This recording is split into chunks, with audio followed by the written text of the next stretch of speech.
Hey guys, welcome to our Friday afternoon community chat. Michael and I today are going to be sharing with you our summer intentions for fasting, feasting, and our fitness, and hopefully be able to offer some ideas for you guys to do the same thing in your own life and really help you have an opportunity to build in some consistency. I don't know if you follow me on Instagram or not, but on Instagram today I did share a little bit about what's going on currently in one of the courses that I'm running in our online community, and the fact that the biggest struggle that a lot of us are having is really consistency and lack of willpower. It's not for having lack of knowledge or even having lack of information and even having lack of support. It's our own internal inability to stay consistent and have the willpower to reach what it is we say we want to have in our own lives. So we're going to share what we have planned for setting up ourselves in June for success, so that we actually do what we say we want to do for our first month of summer. So welcome if you're joining us live. This is the day that Michael and I do come together, and we come together to show support for the entire aging community. We know that it's not just women, and when we have the support of our spouse or significant other, it does make what we're trying to do so much easier. So grab your spouse or your significant other and jump on in. Today's the day to really bring together our community. So we sit down and we really do talk about what it is that we want our whatever to look like. And for us in June, we have a lot of scheduling changes because our son is home from college, and our daughter just finished school today. So she's out for the entire summer. And that really does change. Yeah, it changes everything that we're going to do. Yeah, our whole family dynamic and our scheduling. And in one aspect of it, it really does free us up a lot and allows us to not have as many responsibilities where we are tied to someone else. But if we're not careful, we can get really complacent. Yeah, and that could throw you off big time. Yeah, and forget about all the things that are really important to us. So, Michael, why don't you start with how it is we are sitting down? We're going to actually do it tonight formally. We've kind of done it separately. We're going to come together and make sure that we're on the same page. What is it that you're most looking forward to as far as the change of schedule that we have with kids being out of school and what that means for you? Well, I'm looking forward to, we can dive a little deeper into our workouts because we kind of have to schedule it short. Like we have to make lunch, get Gabby to school, and we plan our day around that in the morning. So we usually work out before we even take her to school, so we can get into our day. Now, if we get up early, which I won't say if, when we get up early, we'll have an opportunity to actually do more in our workouts and be more focused. So it's not the opposite, like, oh, we're going to be sleeping in every day now and we're going to slack off. No, we'll actually be able to turn it up a notch, and on our rest days we'll be able to sleep in, especially if it's on a weekday. We don't have to deal with lunches in school and all that stuff. So for us, it's about, like Diane said, we have to, if you're going to have an intention to do something, you have to have a goal. Otherwise, it's just a fantasy or a dream, and that happens. I mean, it's happened to us before. You say like, well, we want to do XYZ for summer, or I think we'll do XYZ for summer. Well, the probability that happening is slim to none, because you didn't really put it into a goal, like written down. Like, ours is written down on paper, so we can follow what our intent, so we have a true intention and not just some far out dream or fantasy of like, oh yeah, that would be cool if we did that, or that would be cool on every Tuesday if we went to the matinee and picked up a movie. Well, no, let's do the movie pass thing at the theater, so we know now, like, we can go on our phone and we can, boom, okay, every Tuesday we're going to be, or if you're going to go to the pool. Well, it's summer's, like today's the last day of school. Did you do the pool pass thing yet?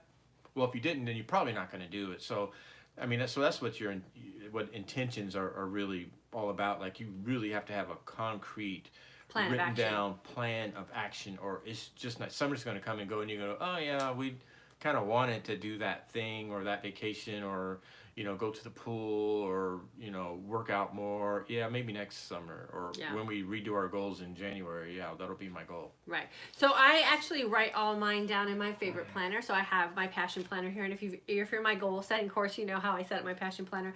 I put like a big sticky note page in the month of June, and I have all my intentions for how I'm going to run through my June already written out. And this is where Michael and I are going to come together, and he's going to share his and I'm going to share mine, and then we're going to hold each other accountable. Because like Michael said, like I can get caught up in the Netflix show hole really easily. Easy. And next thing you know, it's like 2 or 3 o'clock in the morning, and then I'm waking up late because we work for ourselves. We're at home. There's no reason for me to get up unless I have a reason set in my plan. So I'm going to share with you really quickly what I have written down and what my goals are for June, and then we're going to do the same process in July, because in July we actually have some vacations planned. So our schedule is going to be different from how we have it going on in June. So we'll redo this practice in July as well. So for me personally, my intentions for the summer are to have my sleep pattern, because we know sleep patterns are super, super important, especially if you're trying to achieve some sort of health and fitness goal, is to go to bed by 11 and wake up at 7, 6 days a week. So that allows me 1 day a week to be crazy and stay up till midnight or whatever it is we have going on in our family, but like literally have a set time that I'm going to go to bed, and making sure I have everything done that I need to have done that night, and physically set the alarm to wake me up at 7 o'clock in the morning. This gets me my 8 hours of sleep. And then what I have planned on my schedule for June is to take 1 week out of the month of June and monitor my sleep. And I do this already. I have designated weeks throughout my month where I monitor and track things. I don't do it every single day because I can be a little bit obsessive about those kind of things. So I plan them out as well. So I have 1 week where I'm going to track my sleep and make sure that I'm getting the quality sleep that I know my body deserves. And if it's not there, then I go back and look at what I'm doing and I make those adjustments. So that's my sleep intentions for the month of June. My fasting intentions are I will fast 20 hours a day. I will feast 4 hours a day, 6 days a week. 1 day a week, Michael and I do like to have a brunch. And so what we do is we just switch things up and we call it our brunch fast. And we shorten that day's fasting window, and then we lengthen the next day's fasting window. So we just kind of flip our fasting and feasting windows, and we do that 1 day a week so that we can have breakfast or brunch with our family. So that's 1 day a week. 6 days are going to be consistent 24. I will also build in what I've been talking about lately, and that's a ketone testing week. So I've already pre-designated that week because we have a birthday in June and we have a Father's Day in June. So the week of the 17th to the 21st, I've already have it dialed in. That's the week that I will do everything that I know my body needs to do to stay in deep state of ketosis, and I will test it and monitor it, and I will stick to my personal plan regardless of what my family is doing. I let them know what's going on, and I will stay in that testing mode for that week. Completely different testing mode than I do with my sleeping.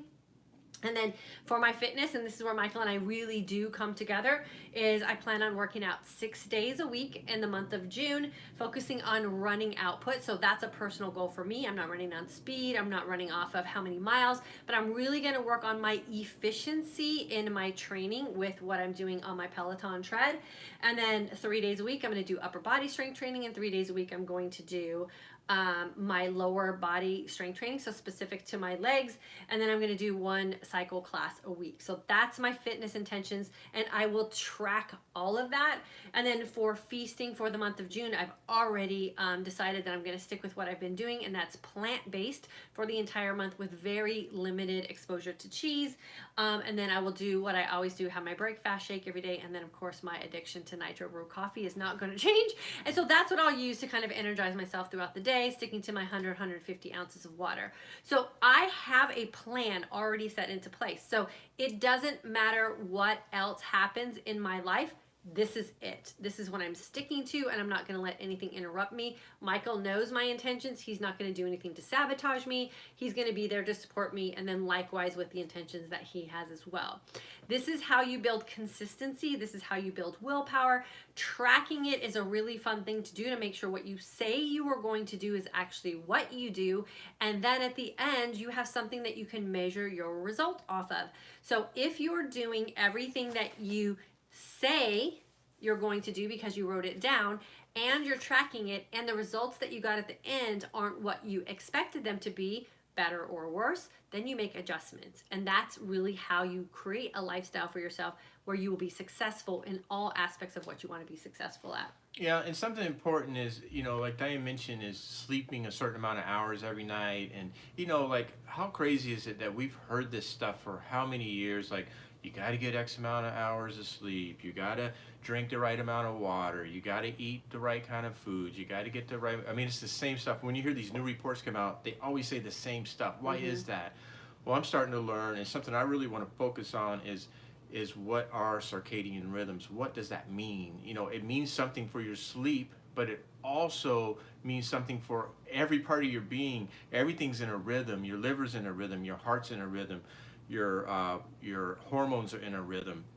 Your gut's in a rhythm. Everything is on a cycle or a rhythm, and that's why intermittent fasting works so well, is because you're on a cycle of when you eat. It's a scheduled eating. So, and I hate to say this, but it's so true. Like, you look at some of the younger people, and they're like eating whatever they want, and they're cycling when they eat, and they're successful.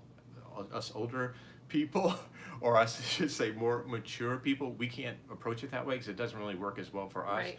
But the rhythm thing is so powerful, and I want to learn more about that and how to make that all work, because there is something to be said about sleeping a certain amount of hours. And something I just learned was, we've heard our whole life you should get 8 hours of sleep. No, you should have at least 8 hours in bed. So there's a big difference. I just heard that on a podcast today, and I'm like, that's interesting. So it's more than just sleeping. Like, whatever you're doing in bed, as long as it's 8 hours in bed. So now research is saying that if you're sleeping at least 6.5 hours is a goal, and you want to try to get your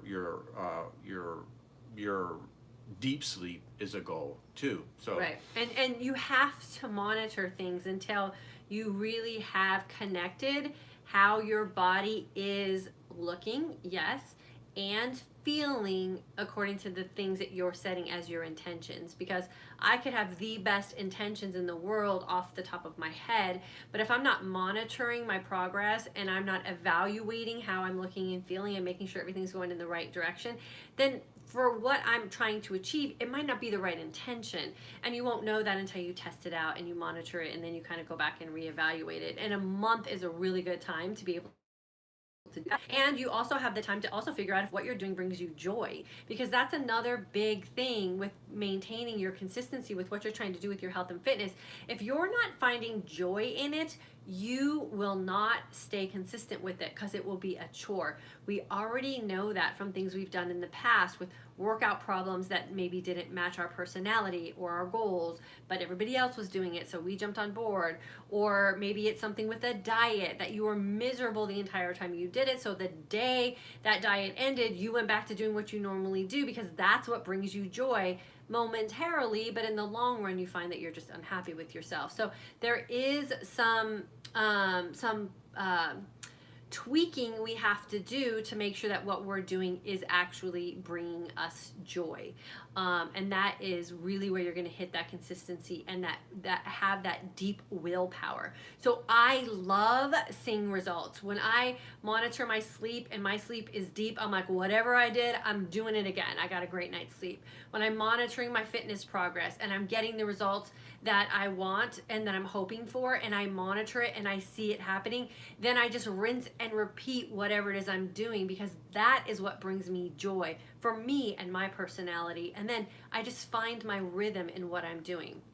And I think that really, really is key for sure. And then, like I said, in July, we're going on vacation. I'm going to be out of town for 2 weeks in July. We're going on a California vacation to go to a concert and hang out at the beach. And we don't know what that's going to bring for us yet. But when we get to the beginning of July and we leave June, that's where we're going to determine the boundaries we're going to set for ourselves, the rules we're going to put into place, and are we on the same page about it? Because I do believe that when you get a vacation and you've worked so hard to get it, you should be able to enjoy that vacation. Cut loose a little bit. Yeah, in whatever that means for you. So what cut loose means for you could be different than what cut loose means for us. And you have to establish those things beforehand so you don't go into it mindlessly and then come back regretting your vacation. No one should go on vacation just to come back and feel like they have to go on vacation again. The whole purpose of a vacation is to relax and enjoy your people and go see and do some fun things. You don't want to come back feeling beat up or that you just completely blew everything that you've been working so hard on for an entire year. And yes, a vacation time span can do that to us. And so you want to make sure you come back refreshed and relaxed and ready to tackle your life and not exhausted about it. Right. Right? Yeah. Okay, so you want to open up comments on YouTube, and then we'll talk about some stuff going on Facebook. Do the work, you guys. Put a pen to a paper. Write out what it is you visualize for yourself for the next month. If you are like us and you have kids that are going to be on break and you have a new opportunity for an open window of time and energy, take advantage of that window and that time and energy. Maybe you have, grandkids that are coming over, and that's an opportunity for you to be more active. Build that into your routine. You do not necessarily have to spend all your time at a gym to get fitness success. You just have to become more active. And so put it on your calendar that you're going to run around with your grandkids at the park 3 days a week, or you're going to go to the gym, or you're going to have some workouts at home, or you're going to walk the dog an extra time throughout the day, or whatever it is. Write it down, put it in your schedule, and then make sure you're That's an important point, is to find a way to be more active. And we've been our most successful with our health and fitness is when we're more active. And that doesn't necessarily mean, like Diane said, just going to the gym and working out, or if you work out at home or whatever, but also just being active. And for us, that means working out. Well, we might walk the dog a couple times. We might do a power walk on our own. We might, anything just to be out and be walking. We might go to some festival and walk around all day or whatever. Wherever that means to be moving, but not sitting sedentary, because most of our life we're pretty sedentary because we work from home most of the time. Okay, so YouTube, we got Margaret's here from Washington State. Hello. We have Lillian. Hi, finally able to listen live. Main course graduate, still plugging away. Awesome. All right. Love hearing that. Barb. Hi, Barb here. Denise. Hello. A morning workout person. Awesome. Me too. If it doesn't happen in the morning, it's probably not going to happen, unless it's just a really amazing running class with my favorite running instructor in the afternoon. But if it doesn't happen in the morning, usually it's not going to happen for me. Okay, and I think is that Limey Mom? I don't know. I think so. Okay. Signed up for the June course. Awesome. Can't wait to have you with us. And we have Deborah signed up, looking forward to June class. Awesome. Hi, Susan in Austin, May course. You want to read them? Let me see. Mary Lou, I'm going to take the course because there's so much you are doing that can benefit me. Yeah, for sure. Jump in the June course for sure. It starts next Saturday, so you want to make sure you get yourself in. We'll be sending out emails all week about getting in, so make sure you're on an email list. Little Jordan, hello. Try again. Lori from San Francisco Bay Area, April 2019 grad. I love this advice. Awesome. Get your pen and paper out. Write it down. Here's another big thing about consistency and willpower. Put sticky notes around your house. Put them on the drawer where you put your summer clothes. Put it on this cabinet where you have your snack items. Put it on the wine cabinet. Put it in the gym. Put motivational, inspiring quotes around your house to remind you about what your goals are and what your intentions are, so that it'll always be that trigger in your mind. Use your smartphone. Put reminders on your smartphone that when your alarm goes off, that this is your opportunity to take advantage of 45 minutes in your day. Take advantage of it. Put sticky notes on your mirror in the bathroom. Put your clothes out the night before. I sleep in my running clothes on the mornings that I want to get up and go for a run. And there's nothing ridiculous about wearing your sports bra and your running shorts to bed. What's ridiculous is if you wear your running shorts and your sports bra to bed and you wake up and you don't run. So play with your mind a little bit. That's setting intention. Yeah, and create some games that you can play with your brain until you really establish those habits for sure. Michael knows if I go to bed in my running shorts and my sports bra that there's going to be an early morning run, and it always makes me get it done. So do what you got to do for sure. Arkish, I think it is. I use the 0-calorie fasting tracker to keep track. It works. Been doing IF for 3 months. Awesome. Yeah, I say if a tracker works for you, definitely use it. Myra from Florida, hello. Haridas, good job. Thanks for joining us from Holland. Lori, fasting daily love. My energy allergies haven't started. Awesome. And keep track of those allergies. I bet you probably won't have those this season. Lori, does fasting help with allergies? Yes, I think my friend Lori tweeting. Oh yeah, so same person. So yeah, it does help with allergies for sure. So stay with it. And then Nick, I've had gastric bypass about 10 years ago. A 16-8 works well. I'm trying 24. I'm enjoying it, but I cannot eat enough in the 4 hours. Can I still gain all the benefits in a 16-8 or 18-6 IF window? I don't know why you feel like you can't eat enough. If you're in your feasting window and your body's telling you that you're not hungry, don't eat. So don't force yourself to eat. Your body will send you signs and signals that you've had enough. And then Margaret, thinking about finally signing up, just a little nervous. Margaret, why are you nervous? Like, nervous. I am the nicest person in the whole world. I'm here to help you, so don't be nervous. It's a great class. Christy just was told I have PCOS. Any advice if you think fasting will benefit? Fasting will benefit for sure, Christy. I would suggest jumping into our June course for sure. And then Deborah, appreciate your inspiration. Awesome. All Thanks right. so much. Okay, just a few people here on Facebook. Maggie's here. Good to see you, girlfriend. Shirley's here. Marie, April, graduate. Kim from Wisconsin, part of the May class. Awesome. Hopefully you're in the F3 course and you're doing your work in there. And from Pennsylvania is with us. And then Dory, a goal is not a goal unless it's written down. That is actually true. And then Jody's here as well. For all my F3 students, I gave you an opportunity to send me your fitness evaluations. I haven't gotten 260 of them. So if you're not taking advantage of that course that I gave you for free, I would highly recommend getting into that course. It will totally help you get yourself in the groove of getting these workouts in consistently. It helps you understand why fitness is that third piece that creates the trifecta for us.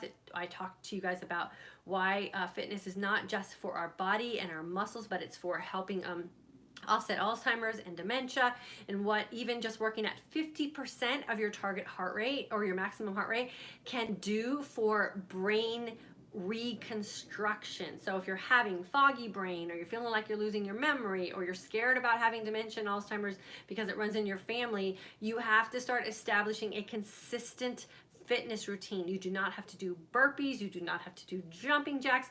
You can do it in a walking type environment as long as you understand the level in which you need to walk at in order to make the changes that you want to change. So I would highly recommend, if you were gifted that course as a May student, that you get in there and start taking those lessons. And if you're interested in joining us for the F3 course, just go to fortodaysagingwoman.com. Enrollment is always open for that course, so you can jump in anytime. You do not have to be an intermittent fasting student to jump in. Just go ahead and get yourself in for sure.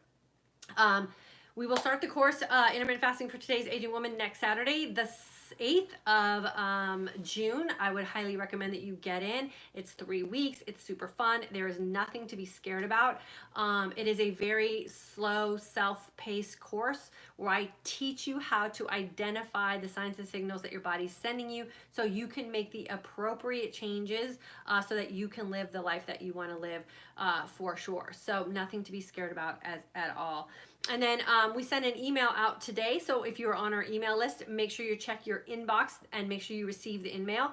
If you did not receive it, always reach out to us. We'll figure out why it is you're not getting our email. Sometimes they go in promotion folders or spam folders, especially if you have Google. So check all of those as well. We have a really easy summer recipe that we included. And then for those of you who are past intermittent fasting for today's aging students, if you graduated anytime before our May 2019 class and you would like to join us for our June course, email me and I will give you some information about how you can make that happen for yourself to build in some accountability and just give yourself a refresher for the month of June as well. I hope you guys have a fantastic weekend. It's going to be gorgeous here in Texas. It's officially summertime, so we are going to get out and start enjoying the beautiful weather here in Texas and really keep our bodies active. Make sure you spend some time today or tomorrow writing down your summer intentions. It will happen if you make it happen for yourself. No one's going to be able to motivate you. No one else is going to be able to keep you accountable. You have to do this for yourself. So write it down, share it with someone that you're close with, and ask them to keep you on track with what it is you want to say for yourself. I know that's exactly what we are going to be doing, and we're going to have a killer June. We're super excited. Thanks for joining us. We'll see you guys Monday at 3 p.m. Central Standard Time, where we'll talk about another interesting thing that's going on in our community with intermittent fasting for today's aging women. Have a great weekend. Yeah, bye.